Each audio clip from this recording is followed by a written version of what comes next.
डलिया वाले के जो ना मांगना लिया रे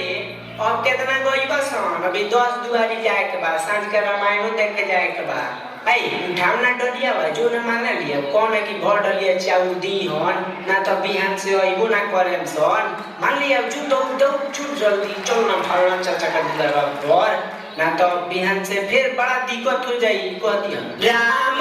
से राम हरे सरसवा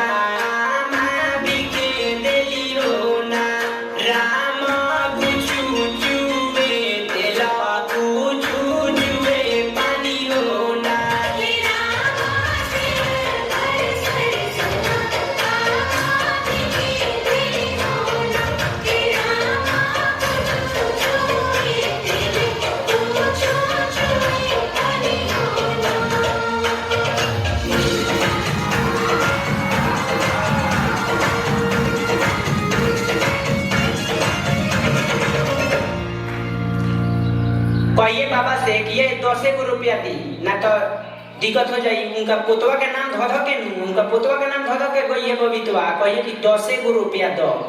ना तो कह दिए कि ये बाबा बिहान से अइबो ना करेम सन आ उनका पतोहिया से भोट डलिया चाउर मांग के ली गई हो वही जो तरह के जोइया झिरिया डुबाए में तहिया सेंदूर लिया के दे मार डाइनी